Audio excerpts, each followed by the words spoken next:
हरे कृष्णा।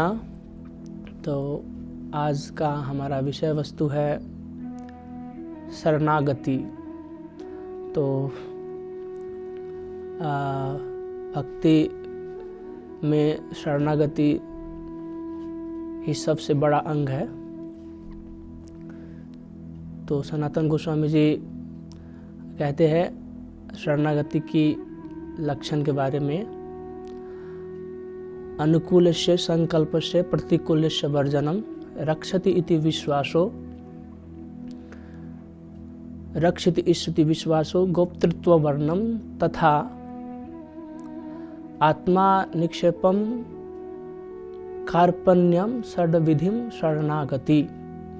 कि भक्ति में हमें सबसे पहले अनुकूल भगवान के लिए क्या है उसको करना चाहिए। जैसा कि श्रील रूप गोस्वामी बाद ने भक्ति रसामृत सिंधु में कहते हैं, अन्याभिलाषिता शून्यम ज्ञान कर्मा अनावृतम अनुकूलेन कृष्ण अनुशीलनम भक्ति उत्तमा।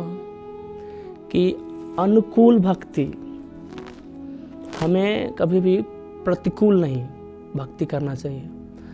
प्रतिकूल भक्ति से हम भगवत भक्ति और भगवत प्रेम नहीं प्राप्त कर सकते, इसका अलग विषय वस्तु है। लेकिन हम शरणागति में सबसे पहला चीज़ है अनुकूल। भगवान के लिए अनुकूल क्या है, हमें गुरु और भगवान के लिए हमें कार्य करना चाहिए। तो अनुकूल भक्ति में क्या होता है कि भगवान के लिए और भक्त के लिए हम क्या करें जिससे हम भगवान को प्राप्त कर सकें। और प्रतिकूल का अर्थ होता है कि जो वातावरण से हमारे भक्ति में कार्य को एकदम बाधा दे, उसको त्यागना। तो सबसे पहला अनुकूल, उसके बाद में प्रतिकूल को त्यागना। और रक्षति इति विश्वासो, विश्वास का अर्थ होता है जैसा कि हम लोग बाहर के जगत में दुनिया में देखते हैं कि लोग बहुत जल्दी किसी व्यक्ति पे विश्वास कर लेते हैं या कोई संस्था पे, जैसा कि इंश्योरेंस वगैरह आजकल बहुत सारे हैं। तो वो लोग विश्वास करते हैं कि हमको ऐसा आप दीजिए, हम आपको ऐसा, एक उन लोगों को सिस्टम होते हैं।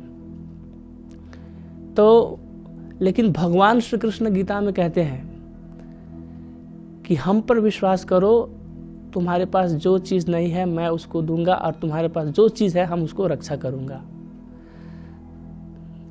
हमको जीवन में ना, हम जिस पर विश्वास करना चाहिए उस पर विश्वास नहीं करते हैं, जिस पर विश्वास नहीं करना चाहिए उस पर हम विश्वास करते हैं। जिस तरह भगवान गीता में कहते हैं ना, अनन्य चिंतयन्तो माम ये जना परुपासते तेषाम नित्य अविक्ता नाम योगा क्षेम वहाम्यम।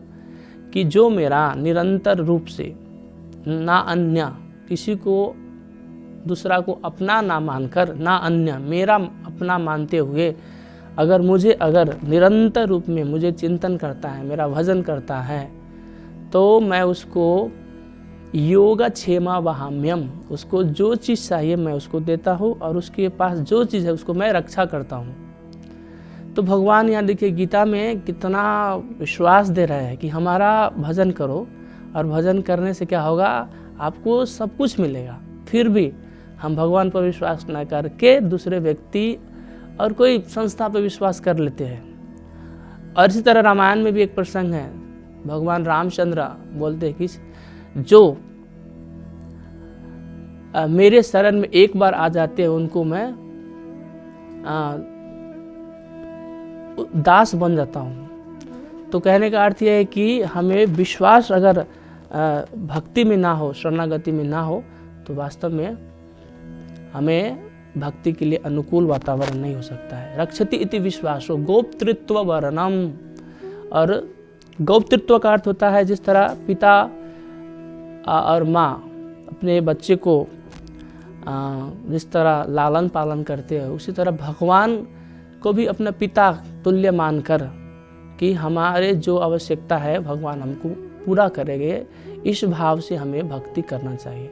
तो पहला हमें अनुकूल होना चाहिए, फिर प्रतिकूल भाव को त्याग देना चाहिए, फिर रक्षति इति विश्वास, भगवान पर पूर्ण रूप से विश्वास करना चाहिए। और गोप्तृत्व वर्णम, और भगवान को पिता और माता की समान मानकर उनके सेवा में लग जाना चाहिए। उसके बाद में फिर कहते हैं गोप्तृत्व वर्णम तथा आत्मा निक्षेपम। आत्मा निक्षेपम मतलब पूर्ण आत्मा समर्पणम। और आत्मा निक्षेप करने के बाद में बोलते हैं कार्पण्य सर्वविधा शरणागति। तो समर्पण और शरणागति का अर्थ ये नहीं है कि सब कुछ छोड़ देना। जिस तरह हम आपको उदाहरण देंगे कि हनुमान जी भगवान की भक्ति में सब कुछ अपने आप को समर्पण किए थे, लेकिन ऐसा नहीं कि वो कार्य जो है भक्ति में कार्य को छोड़ दिया था। उन्होंने बहुत बड़े बड़े भक्ति में कार्य किया। हाँ, जैसे हनुमान जी ने राम जी के लिए क्या नहीं किया, सब कुछ किया। लेकिन जो भी कार्य करते थे हनुमान जी, उसमें वो कर्ता का भाव को त्याग देते थे। मैं वास्तव में करता ना हूँ, सब जो हो रहा है भगवान राम की कृपा से हो रहा है। तो देखिए इसमें समर्पण है। आत्मा भगवान को भक्ति में सेवा में हनुमान जी ने सब कुछ समर्पण कर दिया है और बड़े बड़े भगवान के लिए कार्य भी कर रहे हैं, लेकिन फिर भी उनमें अपने थोड़ा भी कर्ता का भाव नहीं है। तो कितना विनम्रता का प्रतीक है हमारे हनुमान जी। तो कार्पण्य का अर्थ होता है विनम्रता। बड़े से बड़े कार्य करने के बावजूद भी उनमें जो है विनम्रता है और शरणागति है, आत्मा निक्षेपम। तो कहने का अर्थ ये है कि शरणागति में क्या होता है, भक्त ये 6 लक्षण को उदाहरण लेते हुए समर्पण हो सकता है। तो हमें भी चाहिए इस चीज को हमेशा याद स्मरण करना चाहिए। अनुकूलस्य संकल्पस्य प्रतिकूलस्य वर्जनम रक्षति इति विश्वासो गोप्तृत्व वर्णम तथा आत्मा निक्षेपम कार्पण्य सर्वविधिम शरणागति। तो भक्ति में अगर ये 6 लक्षण अगर हो तो वास्तव में हम भगवान के प्रति पूर्ण रूप से समर्पण हो जाएंगे। लेकिन कहने का अर्थ क्या है, हम थोड़ा भी कुछ थोड़ा अच्छा क्लास वगैरह प्रवचन करते हैं या कुछ अच्छा भक्ति में कार्य करते तो हमें हम किए हैं जैसा भाव को आ जाता है।